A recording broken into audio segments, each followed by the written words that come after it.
साथ इस बार हम चल पड़े हैं कुंभ की राहों पर। यहाँ पे मैं आपको दिखाऊंगा कि किस तरह से हजारों करोड़ों लोगों की आस्था जो उन्हें निस्वार्थ ले आती है कुंभ में, और हर एक इंसान जो यहाँ आ रहा है उसकी यही इच्छा है कि वह कुंभ में एक बार डुबकी लगा के अपने सारे पापों को धो देगा। तो इसी चीज़ को दिखाने के लिए मैं आ पड़ा हूँ कुंभ। नाम है मेरा प्रतिमा देवी, 20 नंबर रोड से आए हैं। मेरा नाम कमला देवी है, हम पटना से आई हूँ, रोड नंबर 24 है। कुंभ में देख करके बहुत हमको अच्छा लगा। हम कमलकांति देवी हैं। हम कमलकांति देवी हैं, पटना से आए हैं, 22 नंबर रोड से। कुंभ नहाने होते रहे, हम आप दर्शन करते रहे। विदेशी अब फोटो लेते रहे। First start with introduction, then you are here in Ujjain for Kumbh. What's your belief and what do you feel about it? I can speak it like, okay, you're not going to do, I do the introduction? Okay. Oh, hi, my name is Fernanda. I'm from Brazil. We're in India for some days, but here in Kumbh Mela, Ujjain is our second day. We don't have a specific religion, but we believe that this good energy and this intensity and this beliefs in so much gods is something very interesting, and the richness of this place is amazing. So the idea is to be here, to share it with people and to understand what move so many people to the same place, and to understand a little bit about this God Shiva's beliefs and this history and everything about that. So we liked it a lot, and I think it's going to be a awesome experience. Thank you very much. Nice to meet you. बचपन से ही मैं कुंभ को देखता आ रहा हूँ और मैंने काफ़ी वीडियोस में देखा, और वो बहुत फैसिनेटिंग होता है कि इतने सारे लोग एक जगह पे आते हैं। तो इस बार मुझे ये मौका मिला। इस वीडियो में मैं आपको बताऊंगा कि हमने किस किस तरह से कुंभ की सारी तकलीफ़ों में, इतनी भीड़ में अपने सारे शॉट्स निकाले। कई जगहों पे हमने अपनी जान भी जोखिम पे डाली, जहाँ पे नागा बाबाओं ने हमें वीडियो बनाने के ऊपर धमका दिया कि जान से मार दिया जाएगा। तो इस टाइप की बहुत सी घटनाएं यहाँ पे हुई, जिसका एक कल्मिनेशन है ये लॉग। तुम तो लोकल आदमी हो। हाँ, नेट में डालना, नेट। हर हर महादेव। हर हर महादेव। और नेट में डाल देना, नेट पे डाल दूंगा। मोदी के जौहरे पहुंचे मेरा फोटो केंद्र में। एक बार सभी बैठे हुए भक्तों से निवेदन है, बड़ी प्रेम से जय का उच्चारण करेंगे।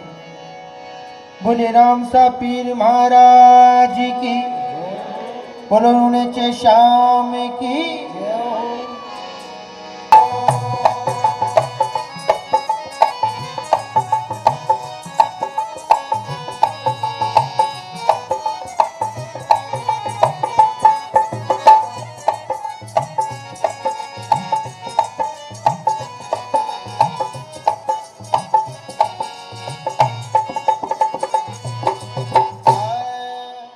डे 1, कहीं भी अगर आप शूट करने जा रहे हो तो सबसे पहला दिन जो है वो बहुत इम्पॉर्टेंट होता है। और हमारे लिए वो इसलिए इम्पॉर्टेंट होता है क्योंकि हम लोगों को रेकी करनी होती है कि हम शूट जिस जगह पे कर रहे हैं वहाँ पे हम किन किन जगहों पे कैमरा लगा सकते हैं, कौन कौन से इन पॉइंट हैं, आउट पॉइंट हैं। क्योंकि अगर आप एक स्टूडियो में शूट कर रहे हैं तो it is very easy, you have controlled environment, but when you are out in the areas where you don't have any control on the things, उन जगहों पे आपको थोड़ा सा वेल प्लान्ड होकर चलना पड़ता है। हमने नदी के किनारे के सारे पॉइंट्स देखे जहाँ पे हम ब्यूटी शॉट्स बना सकते थे, टाइम लैप्स ले सकते थे, और लोगों के इंटरव्यूज़ लिए जिसमें हमने उन्हें जाना कि उनकी सोच क्या थी।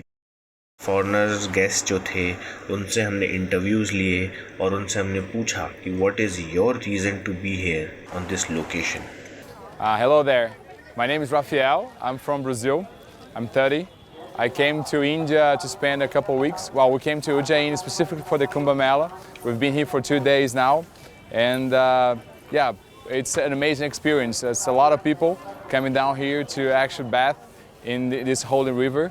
And sort of the impression that we have is opportunity to renew ourselves, to wash everything that is bad and just have a sort of a new life, to renew ourselves. And we're really glad to be here and to share that experience with all the people here, all people from all over India and definitely from all over the world as well. So yeah, in India everybody believes that if you take a bath in Kumbh, all the bad sins will be gone. So do you also believe that and aim for the same? Well, I was raised Catholic, despite I don't follow any religion right now. But I do believe that. In somehow we have that in our subconscious to actually change that. And I mean, if we can get out of all the things that are bad in our life, and not to actually forget that, but to let it go, but learn everything that we can with that, it's a way to have a new life and to improve ourselves. Definitely, I do believe that. It's really interesting to actually figure out what moves all these people and how they connect themselves in a sort of way. It's about a whole big family. They hear in a single purpose and they share it all together. And it's amazing actually. It's really thrilling. Har Har Mahadev! One second. Ele vai contar, eu acho. Ele vai contar. Wait for him. Look on the camera, yes? Okay. 1, 2, 3. Har Har Mahadev! और वहाँ से ये पंचकोशी लागू हुई। जब ये 5 पड़ाव हुआ तो हम उसको परिक्रमा लगाने लगे। जब भोले शंकर भगवान 7 गांव में फरे, उनके पीछे भस्मासुर लगा था। भस्मासुर लगा तो ये 7 पड़ाव में छिपे रहे, पूरी उज्जैन के आसपास घूमते रहे, जब से ये पंचकोशी लागू की गई। जब पंचकोशी लागू हुई तो सबको मालूम पड़ी धीरे धीरे कि भगवान भोले शंकर भगवान को विपत्ता आई, तो अपन भी ये पंचकोशी का महत्व क्यों न रचाएं, इसलिए पंचकोशी चालू की गई। ये पंचकोशी का कितने किलोमीटर के अंदर आता है? ये पंचकोशी का 118 किलोमीटर का रहता है। ये 6 दिन में पूरी होती है।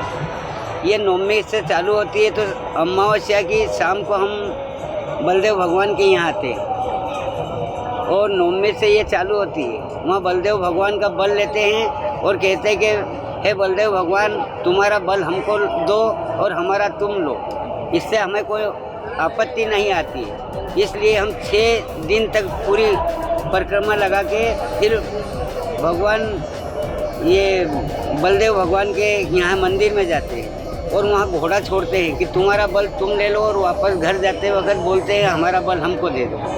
ये इतना कहकर हम माँ शिप्रा जी में स्नान करके और हमारे घर प्रस्थान करते हैं।